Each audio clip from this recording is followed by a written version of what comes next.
Olá pessoal, meu nome é Vanessa Formigueri, sou gerente de marketing da Semeato e hoje nós vamos dar continuidade aos bate-papos que serão disponibilizados para a primeira edição da Expo Inter Digital. Hoje então nós vamos estar conversando sobre a importância do plantio para a obtenção de uma lavoura de sucesso. Para conversar conosco hoje aqui, nós temos dois convidados. O Dr. Paulo Arbex, engenheiro agrônomo, especialista em plantabilidade aí de grandes culturas e professor da Unesp de Botucatu. Temos o Bernardo Tissot, que é engenheiro agrônomo, produtor rural, mestre em produção vegetal e tem uma expertise aí de muitos anos na parte de desenvolvimento de sementes em algumas empresas, né, Bernardo, aí do nosso círculo. Pessoal, já é de conhecimento de todos a importância de uma lavoura iniciar da melhor forma possível. O plantio e o pré-plantio, né, falando em cobertura e de manejo de cobertura, são peças-chave para o sucesso da lavoura. Nós estamos vivendo um momento ímpar na agricultura brasileira em termos de preços de commodities e recordes de produção aí sendo divulgados todo tempo, todo ano. E isso mostra que o agricultor brasileiro vem se especializando cada vez mais em produzir, né? Nós temos aí todo um benefício de clima e de tecnologias que favorecem a esse sucesso. Mas também nós sabemos que todo esse sucesso e toda essa tecnologia tem um custo. E esse custo precisa ser muito bem empregado dentro da nossa lavoura e esse investimento bem feito. Eu vou fazer uma comparação rápida aí do custo médio da produção de 1 hectare de soja aqui no Rio Grande do Sul. Estou falando em custo variável aí para 1 hectare, em torno de R$ 3.400. Se nós formos pensar que dentro desses R$ 3.400, 40% desse custo está diretamente embarcado no plantio, nos acende mais uma luz aí de alerta nessa questão da realização de um plantio bem feito. Então agora eu quero passar aí a palavra para os nossos convidados, aí para o Dr. Paulo e para o Bernardo. Quero que o Dr. Paulo aí fale para nós um pouquinho, já que ele trabalha e aí é um especialista em plantabilidade, quais são os conselhos que ele daria aí para os produtores que estão nos assistindo para ter implantação de uma lavoura de sucesso? Ótimo, Vanessa. Primeiro, obrigado pelo convite, é um prazer estar com você, é um prazer estar com o Bernardo, né, para a gente discutir sobre um tema tão importante que é o plantio, né? O plantio, como você falou já sobre a relevância nos custos, a gente tem a relevância também na produtividade final, né? Tudo está ali, se eu começar errado, se eu tiver um arranque inicial ruim, a probabilidade de insucesso é muito grande, né? Então, por isso que a gente deve ter algumas características, né, como capricho, como fazer bem feito, para a gente ter um plantio de qualidade. Então, algumas das recomendações nossas, primeiramente, agora a gente está na hora do quê? Agora a gente está na hora de fazer uma manutenção bem feita na semeadora, né? Exato. Então, saindo com uma manutenção bem feita, para a hora que eu começar o plantio, começar com a máquina em boas condições, isso aí é fundamental.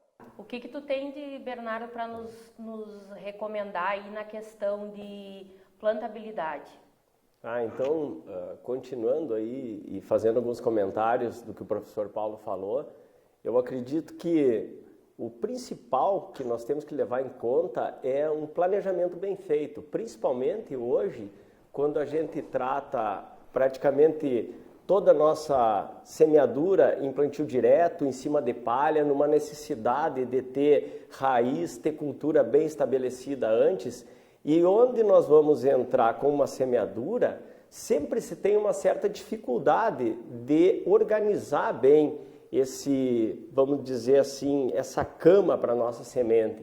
Então, isso, cada máquina que nós temos trabalhando, existem particularidades e o produtor ele tem que conhecer muito bem a sua máquina para poder montar a estrutura de palha, o tipo da dessecação, a maneira que ele vai fazer a rolagem.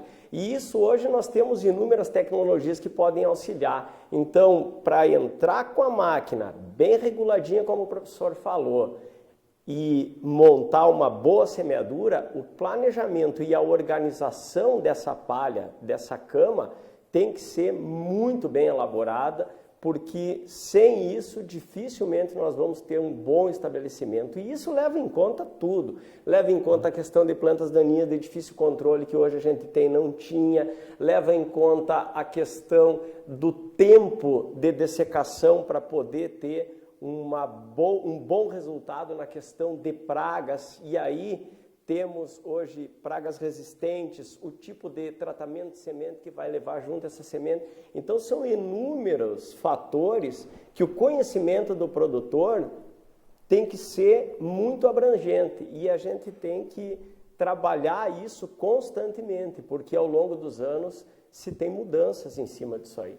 Então eu acredito que o sucesso da semeadura tem que estar num bom planejamento, aproveitar hoje as tecnologias, o que vem embarcado, sistemas de plantio que são tecnicamente hoje em partes de distribuição, nós podemos comentar isso depois, melhores, e sem dúvida o produtor conhecer muito bem o equipamento que ele tem na mão, porque senão não adianta ter tecnologia, uma máquina ou qualquer coisa na mão que vale rios de dinheiro, e isso não está bem regulado ou bem organizado para deixar a nossa lavoura ter um arranque perfeito. Exato. Paulo, comenta conosco quais são aí as maiores dificuldades que você encontra aí no teu dia a dia, aí na visita com os produtores, o que o pessoal tem te passado a respeito de plantio, o que eles sentem, qual que é a maior dificuldade aí dentro das fazendas? Ótimo, Vanessa. Eu acho que o Bernardo foi muito feliz a hora que ele falou de planejamento, né? Então, uma das coisas que, assim, a maior demanda que a gente tem, por incrível que pareça, é o pessoal estar preparado. Então, essa seria a capacitação, né? Dentro do planejamento cabe a capacitação, né? Então, por exemplo, quando eu sei o que eu estou fazendo, né? Quando eu sei o que eu estou fazendo, por exemplo, eu sei que uma velocidade excessiva vai me dar problema no plantio, e esse é um desafio, né? Respondendo a sua pergunta, quando eu sei que isso aí vai acarretar numa má plantabilidade, então eu já vou lá e já diminuo a velocidade, porque isso aí é parte fundamental da qualidade de um bom plantio. Outro desafio dos produtores, que eu gostaria de colocar também, que o Bernardo deu uma pincelada, é a respeito da dessecação. Então, assim, hoje a gente prima por um plantio direto bem feito. A gente sabe disso, né? Que às vezes nem toda propriedade consegue fazer. Porém, se eu tiver um plantio direto bem feito, com rotação de cultura, eu vou ter bastante palha. E isso isso aí vai ser uma riqueza para o meu solo em termos de sistema radicular, né? Em termos de matéria orgânica. Porém, o desafio, o que é? Eu plantar bem sobre a palha. Então, eu tenho que fazer um manejo dessa palha perfeito, eu tenho que fazer uma regulagem. Olha aqui que legal, ó. Por exemplo, uma das principais regulagens que os produtores perguntam para mim, fala assim, ô professor, qual disco eu uso para cortar a palha? E a gente tem algumas variáveis no mercado, então eu posso ter um disco liso que ele corta reto, eu posso ter um disco turbo que ele dá uma afastada na palha.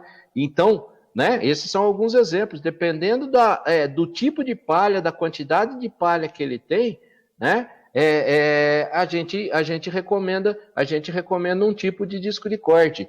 Então, isso é que é legal da capacitação, né, do conhecimento. Quando a gente passa um conteúdo e os produtores eles estão sedentos de receber informação. Sedento é agora que ele fala assim, nossa, está aproximando minha safra, e o desafio sempre é o mesmo. Então, é eu plantar bem e com capricho, né? Por quê? Porque como eu falei, né? O meu plantio, aquele início, se der o start, se começar tudo bem, a probabilidade de sucesso é muito maior. Exato. Falando um pouco de melhoramento genético, né? Vamos falar um pouco de semente. Hoje a gente sabe que a genética embarcada nas nossas sementes aí é uma coisa fantástica, né, Bernardo? O que tu tem para contar para nós um pouco da tua experiência aí nesses anos de desenvolvimento e de pesquisa na parte de semente? E depois, posteriormente, o Dr. Paulo também, que acompanha muito essa questão no campo, né? O que vocês têm para falar para nós aí sobre esse assunto? Perfeito, Vanessa. Vou dar uma viajada aqui agora, me lembrando um pouco de quando nós fazíamos os plantios e quando eu comecei a trabalhar com milho na minha lavoura na década de 90. Então, em 90, que para alguns fazem muito tempo, mas para nós parece que foi ontem, né, Vanessa? Com certeza. Nós tínhamos aí as produtividades de milho, quando chegavam em 80, 100 sacos por hectare, eram as melhores lavouras nessa época. E nós tínhamos sementes já com uma tecnologia, com uma genética muito boa para a época, milhos híbridos, com genética vindo do exterior, fazendo os cruzamentos.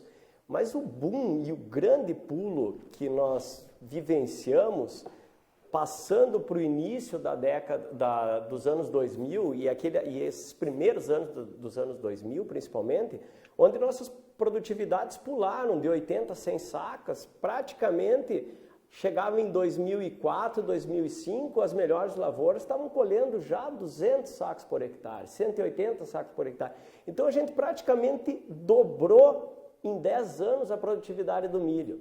E isso se atribui à genética? Sim, mas não tanto quanto o produtor aprendeu a trabalhar com milho. Então a genética, ela tem um passo que é degrau a degrau, vai se montando, é um quebra-cabeça para você organizar a questão da defensividade, o ciclo, mas o manejo do produtor, porque a gente vê aí os recordes dos Estados Unidos, dos grandes produtores lá, passam já o potencial genético do milho de 500 sacos por hectare. E nós estamos falando em lavouras excelentes, então se dobrou praticamente com a genética, mais alguns trabalhos, principalmente redução de espaçamento. O produtor começou a entender, a pesquisa começou a entender que a necessidade do milho para produzir, quanto mais ele precisa produzir, mais nutrientes ele precisa também. Isso relacionadamente direto à proporção do nitrogênio, a gente aumentou muito nesse início dos anos 2000 e aumentou. E outra coisa também, a taxa populacional, pois nós trabalhávamos com 1,90 m de espaçamento, trouxemos a cultura para 50 centímetros e aí a gente começou a trabalhar com uma melhor distribuição radial, fazendo com que a planta otimizasse, e aí a sua genética, claro, o melhoramento genético não para, mas a mão do produtor da pesquisa, levando esse direcionamento, fez com que a gente desse um pulo tão grande. E aí, no final dos anos 2000, o que aconteceu, Vanessa? A necessidade do produtor de ter híbridos mais precoces, em função da soja transgênica ter chegado, diminuído o ciclo, e a gente começou a trabalhar com soja mais rápido, começou a embolar demais as colheitas e o produtor queria milho mais precoce, mais precoce. Quando você trabalha com um triângulo de precocidade, defensividade e potencial produtivo, isso é igual cobertor curto. Se você tapa o pescoço, fica com o pé de fora. E aí, para ajustar, é muito difícil. Nós precisávamos ter milho com com mais precocidade, então os milhos mais precoces e mais produtivos perderam defensividade, começaram a ficar doentes. E a gente teve, nesse final da década, muitos desses tipos de materiais produtivos, porém pouco defensivos, ou o material era mais tardio e não produzia tanto, o produtor ia ter que trabalhar com outro tipo de manejo para colher depois da cultura da soja. E ao longo disso, então, a gente teve um boom na genética até esse final do ano 2000, até perto de 2010, e 2010 para cá, a genética deu uma segurada na questão de poder organizar as necessidades do produtor, voltar a botar defensividade nos materiais, porque o material precoce e defensivo é muito difícil. Então, esses cruzamentos de trazer novas linhagens para poder organizar isso, fez com que o produtor continuou agregando muito potencial no seu manejo, na sua técnica, mas os materiais em si, eles ficaram oscilando e tentando se organizar. E agora nós estamos entrando num novo patamar genético aí de materiais com boa produtividade, dentro dos parâmetros produtivos até mais, é óbvio que 2010, 2012, nós já estamos em 2020, mas materiais que estão vindo com linhagens um pouco mais defensivas e a partir de agora nós vamos voltar a dar um novo pulo em produtividades, eu acredito muito nisso, mas com materiais em cima da necessidade do produtor de ser um pouco mais defensivo. Claro que os materiais que têm tendências as doenças vão continuar, algum ou outro produtor mais técnico que tenha necessidade de trabalhar com híbridos altamente produtivos e não dispensam ou não tem problema nenhum para eles gastar com fungicida, fazer aplicação de avião, fazer aplicação com autopropelido. Então, vai ter sempre materiais para todos os gostos.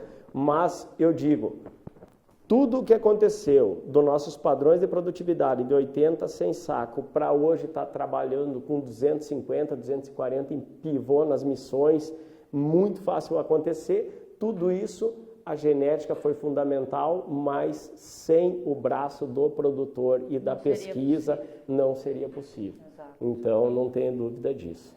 Doutor Paulo. Então, Vanessa, eu penso que foi excelente a pergunta, tá? Porque é excelente, por causa do seguinte, porque como eu sempre falo, e eu não sou vendedor de semente, só que tudo começa numa boa semente, tá? Então, o Bernardo foi preciso na qualidade genética, né, que ele comentou. Eu queria comentar na qualidade física, na qualidade fisiológica, tá certo? Então, não existe mais aquilo da gente chegar e plantar qualquer semente para poder colher. Então, se eu quero ter uma alta produtividade, tudo começa com uma qualidade de insumo, principalmente a semente que eu vou colocar no solo, tá? E assim, e mais que isso que eu queria deixar e puxar um pouco para o lado da plantabilidade. Então, o começo de tudo é uma semente, um insumo de qualidade. A segunda coisa é a distribuição dessa semente, entendeu? Então, por exemplo, eu vou dar alguns exemplos aqui de coisas no campo, que é o que eu vivo todo dia, né? Pegar o exemplo do que o Bernardo falou, se eu pegar um espaçamento de 50 centímetros no milho, vai dar mais ou menos 3,2, 3,3 semente por metro. Se eu deixar de colocar uma, é 30% que eu estou perdendo. Né? É uma espiga a menos e é 30% da produtividade que eu estou perdendo. Então, olha como é importante eu plantar bem, ter uma boa plantabilidade. Aí podem perguntar assim, na soja, professor? Na soja, tem eu queria desmistificar isso, né? Que tem uma falta crença aí, eu posso colocar qualquer número de planta que a soja compensa, ela se adequa lá. Não, hoje para os materiais que a gente tem hoje, isso aí não vale, né? Então eu queria desmistificar isso aí também, que a plantabilidade está aí, a distribuição, a boa distribuição das plantas está aí para tanto para o milho quanto para a soja, tá? Eu ia entrar nesse assunto agora, essa questão da distribuição de semente. Hoje, mais do que nunca, né, é importante porque nós temos arquiteturas de plantas diferentes e cada arquitetura de planta requer um espaço X entre uma planta e outra, né? Então, essa ponderação que o Dr. Paulo fez na questão de a soja pode ter qualquer quantidade de semente, essa teoria foi por água abaixo, né? Tu tem aí uma planta que emite mais galhada, tem uma planta com arquitetura mais pavio, que a gente chama aqui. São diferentes as situações na hora de estar distribuindo essa semente e alojando ela no solo, né? Exatamente. Quer ver um ponto que a gente não bateu, Vanessa, e que tem que falar também, que é importantíssimo, é tratamento de semente, né? É a respeito do tratamento de semente. Então, a gente vai lá, um bom tratamento de semente, o que vai me dar? Vai me dar uma fluidez melhor da semente no dosador, o que faz com que eu tenha, uma melhor plantabilidade. Entendeu? Vamos falar o oposto, né? Então, eu falei o que é bom. Eu pego um tratamento de semente, que a semente está sequinha, está com todos os produtos inerentes o que eu preciso para cada área, ela está bonitinha, daí está grafitada, está bonitinha, então a fluidez dela é perfeita. Mas o que a gente pega no campo? Né? Às vezes eu pego, então o tratamento de semente não ficou tão bom, então eu tenho perda com ataque de praga e doença, então o tratamento de semente não ficou tão legal, ou se não faltou grafite, ou foi excesso de lubrificante, alguma coisa assim, eu vou ter problema, mesma coisa na plantabilidade. Então, o plantio aí é um mundo, né? É um mundo para a gente explorar, então eu tenho que tomar conta de cada detalhe. E o capricho, né? Porque às vezes acaba que o produtor ali no dia a dia tá naquela correria, ou às vezes não tem condições de acompanhar do início ao fim, e aí depois a culpa sobra para quem? Para Vanessa, que é a plantadeira que não foi para frente, né? Aí tu chega lá, tá uma confusão no tratamento da semente, ou não faltou grafite, né, Bernardo? Quando não trabalha com disco e anel errado ainda, né? Quando não trabalha com disco e com anel errado, o teu então, o capricho eu acho que é a palavra-chave hoje, né? Ou às vezes, professor, o pessoal chama para nós ajudar a regular, dar uma olhada na máquina, e você vai lá e ele tá com a máquina para plantar milho e os tamborzinhos de soja duplo ainda para empurrar o meu, então nem se presta para... Aí fica impossível.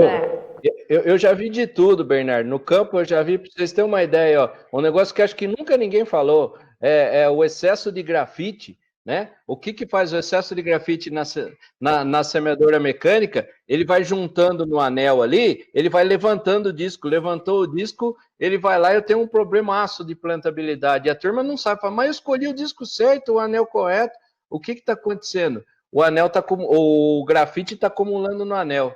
Né? Então a gente vê umas coisas na prática assim, que por isso que é legal estudar, né? Por isso que é legal trocar informação, porque a gente vê.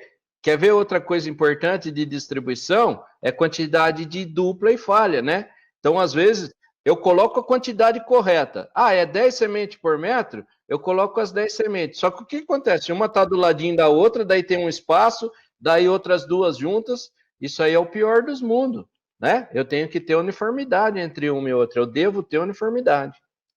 Perfeito. E continuando na conversa da distribuição, da uniformidade, para se ter uma ideia, professor, no milho, as empresas que são as empresas que fazem as sementes, os campos de produção, eles pagam mais para o produtor por ter um CV, né, que seria o coeficiente de distribuição, é onde a gente conseguiria medir, digamos, essa eficiência de distribuição. É uma forma de medir, uma forma, vamos dizer, hoje simples, porque nós temos no celular mecanismos, baixando o aplicativo, que você vai lá e conta números de planta, faz as repetições e você sai da lavoura com o teu coeficiente de variação.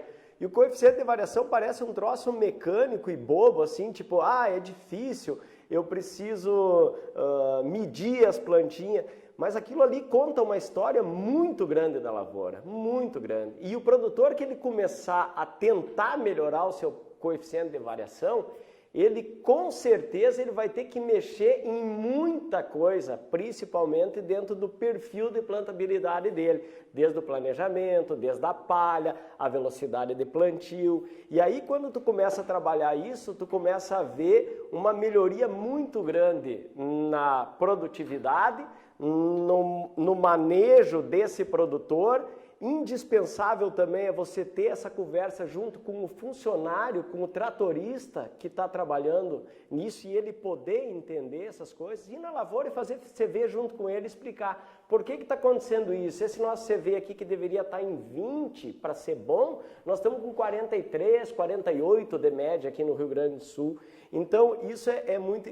E é incrível o quanto que a lavoura com o CV mais baixo... Bom, trabalhos de doutorados provam isso, né, professor?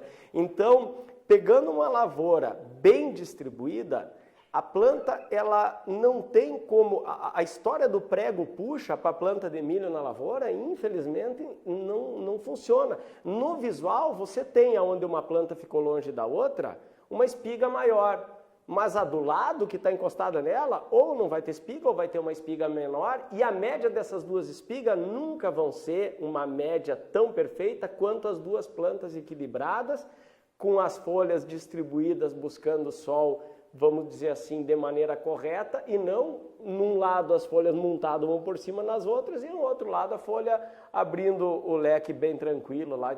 Então não tem como justificar. E às vezes, claro, temos problema de pragas, de outras coisas que fazem também a planta ser dominada, mas na questão da distribuição, para se ter uma ideia, é remunerado uma lavoura de produção de sementes onde tem um CV menor.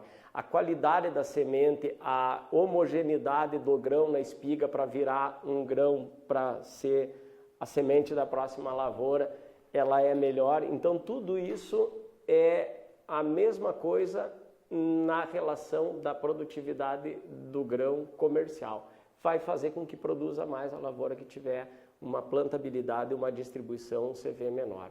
E quando você comentou na questão de soja, hoje a gente olha e tem muitos trabalhos em soja que se mede essa distribuição e às vezes não se chega a resultados. Mas nós temos que separar muitas coisas, porque quando é que a planta vai ter o resultado excelente em termos de distribuição bem feita em relação a maior produtividade? Quando você organiza uma planta o mais parecido com a outra possível. E aí eu tenho algumas opiniões aí que são um pouco polêmicas, pode-se dizer assim, mas é uma opinião minha e eu de observações de plantas de muitos anos, eu acredito que a planta de soja, quanto mais parecida uma com a outra, e aí a gente só consegue fazer isso quando a genética da planta, vamos dizer assim, a característica da planta, ela não seja de uma planta muito engalhadora. O produtor gosta de planta engalhadora, mas a planta engalhadora está me dando a impressão de que ela está sempre tentando se arrumar em alguma coisa que a gente errou. Então, a planta, se ela não tem galho, se ela tem uma haste principal, com seus nós definidos, entre nó curto para não ter lenha, nós precisamos folha e essa folha virar grão. E esse tipo de planta, botando um pecíolo comprido, que vai fazer a folha buscar o sol e equilibrar elas, uma planta mais parecida com a outra possível, eu acredito que é a maneira que vai ser mais produzir. E essa característica de planta monohaste, se for analisar em desperdício de energia, como que eu tenho que desenvolver a minha raiz e o colo, aquela base da haste, para uma planta onde eu tenho muito galho? Quanto de energia eu tenho que gastar para fazer nem ali para suportar? Então, se eu tenho uma planta monohaste, com os nós definidos, com a folha uma mais parecida com a outra possível para poder botar gramas de grão por nó equilibrado, aí sim, nesse tipo de planta, eu faço uma boa distribuição e nesse tipo de planta eu vou aumentar a produtividade. Agora na planta que engalha e você erra a população, num ano vai dar bom, no outro ano vai dar ruim, e aí muitos trabalhos vão mostrar trabalhos que não chegam a lugar nenhum, mas em função de ano e de característica de planta, que são muito diferentes entre elas. Então, esses trabalhos que a gente vê, se o condutor do trabalho conhece o que está fazendo, agora se simplesmente tira o número, joga para a estatística e aí monta gráficos, aí assim a gente infelizmente não vai entender muito planta. E tanto é que, for analisar aí o material que mais produziu em SESB até hoje, não a campeã desse ano, e eu acredito que as próximas vão entrar dentro desse patamar, mas é uma planta simples, monohaste, e uma planta com um potencial produtivo gigantesca, que até hoje produz muito, e ela é uma, se eu não me engano, de 2011, 2012, então, e muito poucas plantas têm a característica dessa cultivar de soja. É um assunto assim que vai longe, mas é legal discutir isso aí. Na verdade, eu ia comentar isso agora. Se junta 3 agrônomos para conversar, né? Não tem tempo suficiente, né? A coisa toma uma proporção que nós poderíamos passar aí horas falando sobre isso. Quem sabe mas foi excelente o comentário do Bernardo. Quem sabe num próximo momento aí a gente consiga fazer um outro encontro e falar mais sobre esse assunto, né?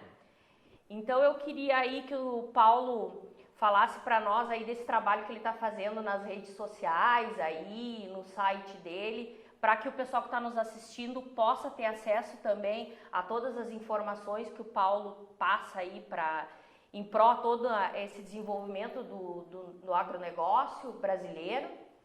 E depois o Bernardo também passar aí o contato dele, dizer para todo mundo que dúvidas a gente está disponível aí para estar passando para os pesquisadores depois numa sequência.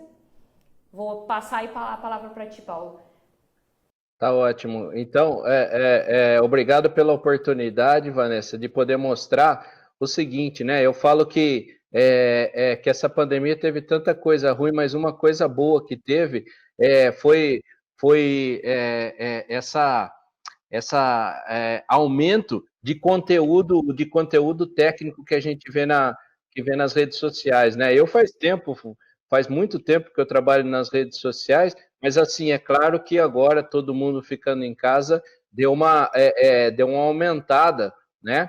Deu uma aumentada nas visualizações, e eu trabalho com as mídias sociais, colocando conteúdo técnico. Tem gente que acha que é só conteúdo sem ser técnico que faz ter engajamento. Não, tem quase, vou arriscar falar que 90% dos seguidores, porque eu coloco um vídeo novo todo dia sobre plantabilidade, né, nas minhas mídias. Então, estou colocando esse conteúdo gratuito, né? Esse conteúdo gratuito para o pessoal chegar e aprender e realmente o que a gente está falando aqui, né? Da importância da plantabilidade. Então, eu acho que é um trabalho bem legal que eu faço. Eu tenho um grupo de pesquisa em plantio direto, que é o GPD, né? Eu sou o fundador e o coordenador do GPD, onde a gente tem lá 37 mil seguidores e falando de plantio direto e falando do plantio bem feito. Então, eu fico muito contente. Eu acho que é um legado que a gente leva aí para o pessoal sobre boas técnicas de plantio, né? E, além disso, eu tenho também um projeto de extensão aqui da Unesp, que é o IPS, Inspeção Periódica de Semeadoras, que a gente está voltando a fazer, né, indo na propriedade e fazendo um checklist da máquina também. É um projeto muito legal, é um legado que a gente vai deixar aí e, mais uma vez, um legado de plantabilidade, de fazer tudo com capricho e bem feito. Muito obrigada, Paulo. Bernardo, tem aí alguma forma do pessoal entrar em contato contigo, tirar alguma dúvida? Ou quer que mande para nós aí, nós mandamos para ti as dúvidas, que aí a turma vai surgir várias dúvidas aí. Pode ser, sem problemas aí, mas eu deixo meu telefone à disposição aí, é 549967-5351, bernardo.tissot@gmail.com, e a gente se encontra aí. Se botar um nome, dá um jeito de encontrar hoje em dia, né, professor? Foi um prazer muito grande aí trocar. Agora tu vai ver comentários lá nos teus vídeos lá do Bernardo, professor. Eu vou começar a seguir e dar os likes lá. A gente vai estar interagindo. Foi um prazerzaço poder conhecer o senhor, não pessoalmente, mas a gente vai trocar informação. E a Vanessa aí, poder estar junto com ela também e junto com essa empresa aí, para mim é uma honra muito grande. Eu sou um produtor que eu trabalho com máquina da empresa e conheço as máquinas, e a gente sabe quais são todos os benefícios e são indiscutíveis, né? São máquinas excelentes, e a gente pede para eles continuarem aí nesse afinco de trazer toda essa tecnologia, melhorando aí os nossos plantios, que o sistema de plantio direto, ele não é uma coisa tão fácil, para quem gosta e tem insistência, mas é a melhor forma de nós termos aí bons resultados com sustentabilidade e trazendo, vamos dizer aí, para o mundo alimentos com outras coisas embarcadas, assim, além de embarcadas. Exatamente. Então, meu agradecimento, e gostaria de deixar um abraço a todos aí. Eu quero agradecer vocês em nome de toda a equipe da Semeato, dizer que o desenvolvimento, né, está no DNA da empresa, e quero convidar também a todos que acessem o site da Semeato no www.semeato.com.br, as nossas redes sociais no @Semeato no Instagram e o Semeato Brasil no YouTube. Esses vídeos vão estar disponíveis na nossa plataforma junto à Expo Inter Digital e também nesses canais, e que todas as informações sobre os nossos produtos, sobre as nossas revendas e o nosso contato direto da fábrica estão disponíveis nesses canais. Um abraço a todos e muito obrigada.